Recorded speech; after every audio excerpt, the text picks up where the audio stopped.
Assalamualaikum warahmatullahi wabarakatuh. Alhamdulillah, kembali dikumpulkan oleh Allah Subhanahu wa taala dalam majlisil khair.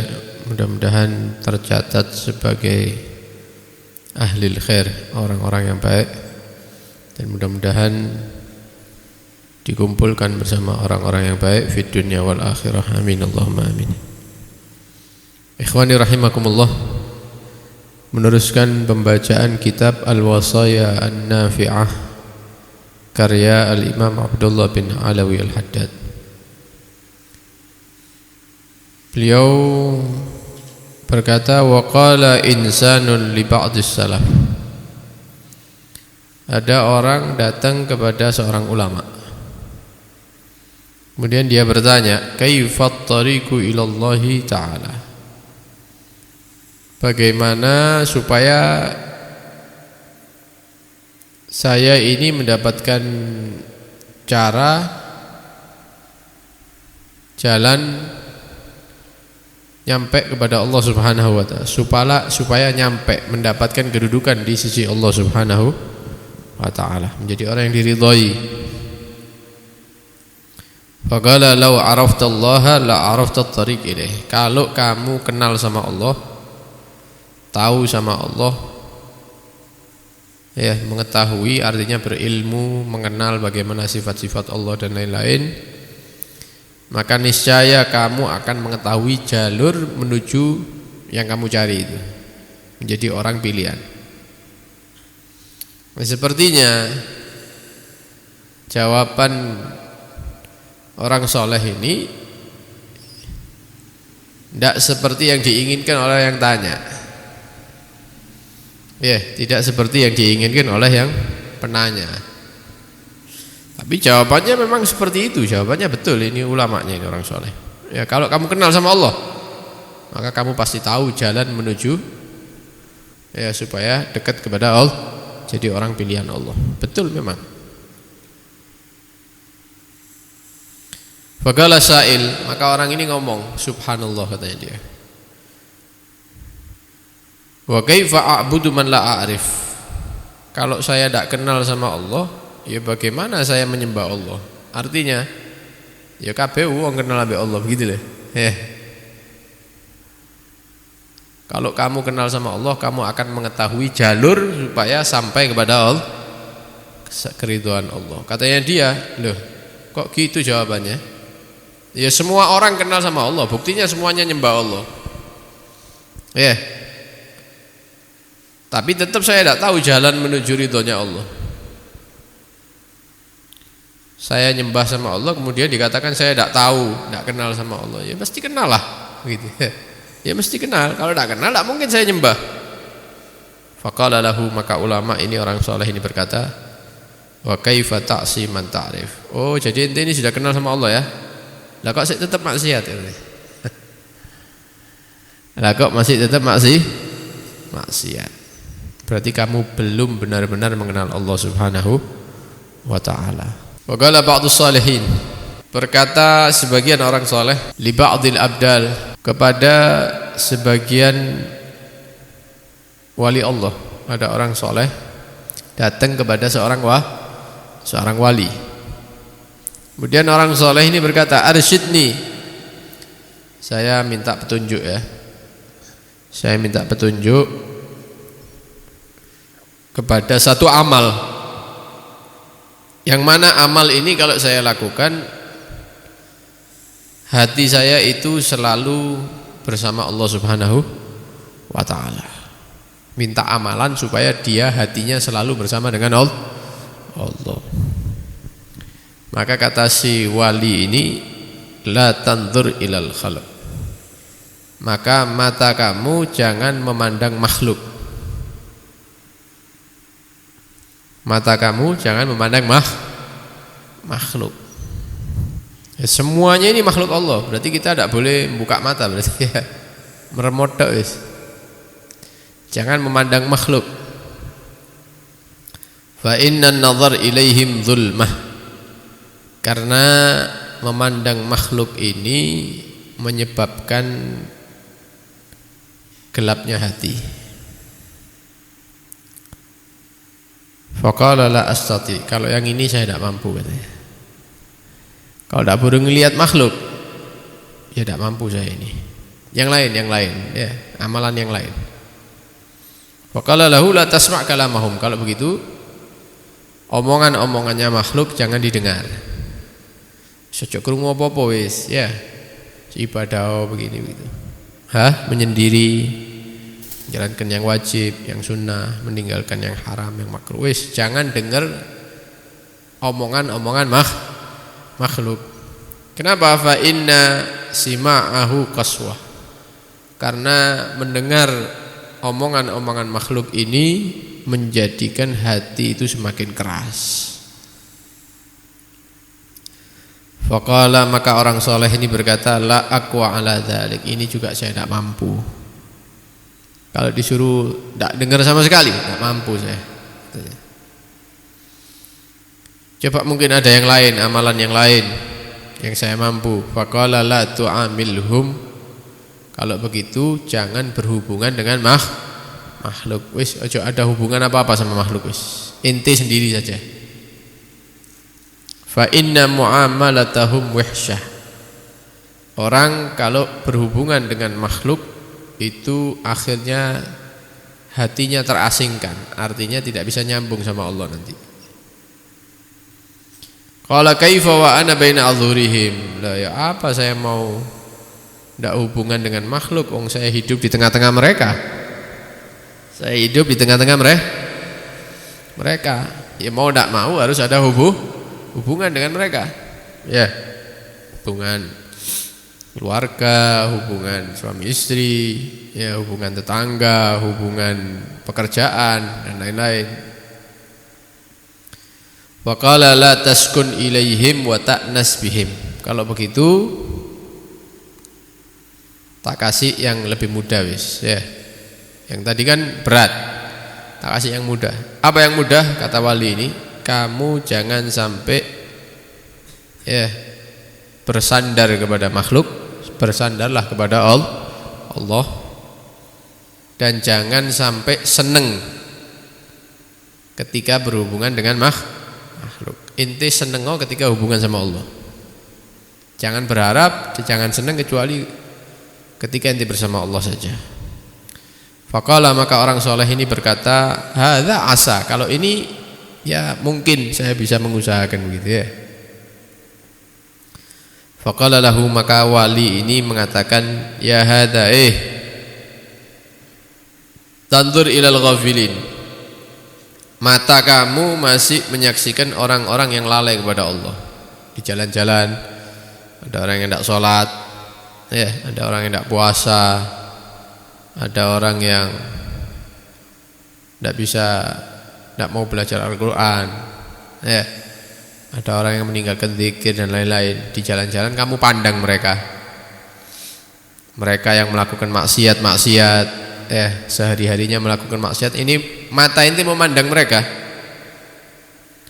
Wa tasma' kalamal khati'in, dan kamu setiap saatnya mendengarkan omongan-omongan orang yang omongannya itu tidak ada kebenaran, tidak ada manfaatnya dalam akhiratnya inti. Ngomong politik, ya, ngomong kasus apa, kasus ini, kasus itu, ya, bahas undang-undang, bahas ini, bahas itu, macam-macam. Itu kamu dengarkan setiap saatnya. Wa tu'amilul battalin, dan kamu bermuamalah, berhubungan dengan orang yang battalin, urusannya dunia saja, tidak memikiri akhirat. Kemudian kamu seperti itu, ya, matanya memandang yang seperti itu, mendengar yang seperti itu, telinganya berhubungan dengan orang-orang yang seperti itu. Wa turid an tajida qalbaka ma Allah ad-dawam, seperti itu masih berharap hati kamu selalu bersama Allah. Tidak mungkin. Ya, tidak mungkin. Kedudukan hati manusia selalu nyambung sama Allah ini tidak gampang. Ya, tidak bisa diraih oleh orang-orang secara umum. Wong yang dipandang seperti itu, yang didengar seperti itu, kumpul dengan orang-orang yang seperti itu, tidak mungkin katanya. Ya, butuh usaha yang besar, yang luar biasa. Waqala Muhammad bin Ka'ab al-Quradhi, seorang ulama yang bernama Muhammad bin Ka'ab al-Quradhi, beliau pernah berkata, "Thalathun man kunna fihi faqad istakmalal iman." Ada 3 perkara, jika 3 perkara ini ada dalam diri seseorang, maka imannya menjadi sempurna. Ya, 3 perkara ini kalau ada dalam diri seseorang, maka menjadi imannya iman yang sempurna.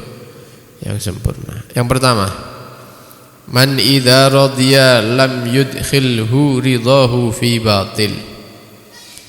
Orang yang jika dia dibuat ridho, ya, hatinya dijadikan ridho, maka keridhaan hati tersebut tidak menjerumuskan dia dalam kebatilan, tidak menjerumuskan dia dalam kebatilan.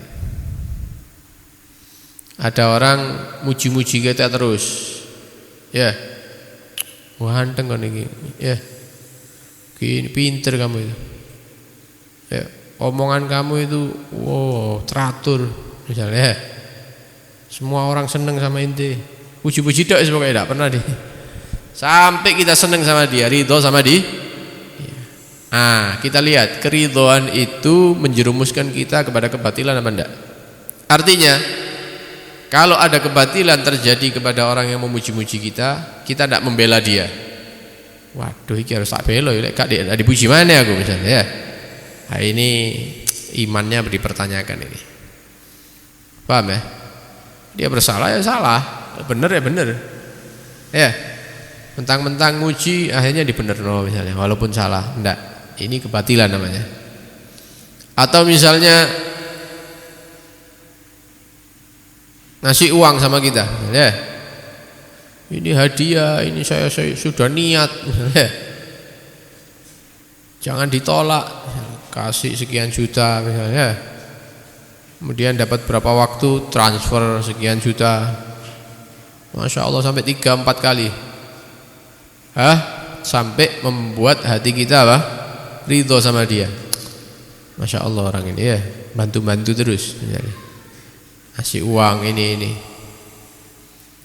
Keridhoan ini kalau menjerumuskan kita kepada kebatilan, maka iman kita ini tidak sempurna. Suatu saat kalau orang ini salah, kemudian kita mau menyalahkan dia, tidak enak ingin transfer, ya, tidak enak ingin ngamplopi, maka iman kita dipertanyakan. Ya, mau ngasih, mau tidak ngasih. Kalau salah ya salah, kalau benar ya benar. Atau dikasih jabatan misalnya, sampean siap jadi kepala desa, nanti saya yang ngatur kabeh wis, ya. Jadi kepala desa, ya, atau jadi kepala kantor misalnya, dapat jabatan karena seseorang. Kemudian orang ini melakukan kesalahan, kebatilan, kita benarkan, oh benar itu, misalnya maksudnya dia itu baik, padahal keliru, jelas. Ini imannya dipertanyakan yang seperti ini. Jangan sampai keridhaan terhadap manusia, ya, mengarahkan kita kepada membela yang batil. Wa idza ghadiba lam yukhrijhu ghadabuh anil haq. Dan jika dia marah, emosi, ngamuk, maka emosinya dia ini tidak mengeluarkan dia dari jalur yang benar. Paham ya? Emosinya dia tetap terkontrol. Harus lurus sesuai dengan garis, tidak boleh lebih. Tidak boleh lebih. Sopo sing anu? Permasalahan ambek sopo sih iki? Ambek fulan begini. Oh, wong iku biyen pernah ngampleng aku. Ya, woi iku sing salah iku. Wah, harus dihukum seberat-beratnya itu. Kenapa ente ngomong seperti itu? Karena ente pernah dibuat marah sama dia dulu. Sekarang balas dendam ya. Oh, iki wong biyen iku ya. Wah, ini harus dihakimi nih misalnya. Ayo ditandangi bareng misalnya. Ya. Atau dia punya jalur menuju hakim misalnya. Delok, iki kasusnya siapa ini? Fulan. Oh, fulan iki sing njupuk dhuwitku biyen iki. 10 tahun. Padahal tidak segitu misalnya hukumannya. Ini mengeluarkan dia daripada al-haq, kebenaran. Kenapa? Karena ghadab tadi itu ya, dia pernah emosi. Tidak wis. Mana yang seharusnya diucapkan, mana yang seharusnya dihukumi, ya sudah itu, jangan dilebih-lebihkan karena kita emosi ya. Enggak. Baru itu tanda kesempurnaan iman. Wa idza gadara lam yatanawal ma laisa lahu. Kalau dia memiliki kekuatan, kemampuan, ya, kewenangan, maka dia tidak mengambil apa yang bukan haknya dia. Ya, mentang-mentang musuh ini wis sudah menyerah, ya tambah di itu tambah ini, mentang-mentang dia sekarang posisinya menang, unggul misalnya, tidak seperti itu. Atau misalnya haknya dia sekian misalnya daripada uang, ini kalau saya ambil lebih misalnya, kalau uangnya saya ambil lebih, tidak ada yang berani ngomong sama saya kepalanya kok misalnya, tidak ada yang berani ngomong saya maling atau koruptor, tidak ada. Ini bahaya ini imannya ini. Tapi kalau dia mampu, ya, punya power, punya kekuatan, punya kekuasaan, tapi dia hanya mengambil haknya saja, selebihnya dia tidak ngambil, ya, amanat, ya, orang yang bijaksana, maka ini tanda sempurnanya sempurna iman. Kalau dibuat ridho, tidak sampai bela yang batil. Kalau dibuat emosi marah, tidak keluar daripada jalur yang hak, ya. Kemudian kalau dia punya wewenang, maka dia menjadi orang yang amanat. Ini 3 sifat ini tidak semuanya orang bisa ngamalkan. Kalau ada orang mengumpulkan 3 ini dalam dirinya, maka ini tanda kesempurnaan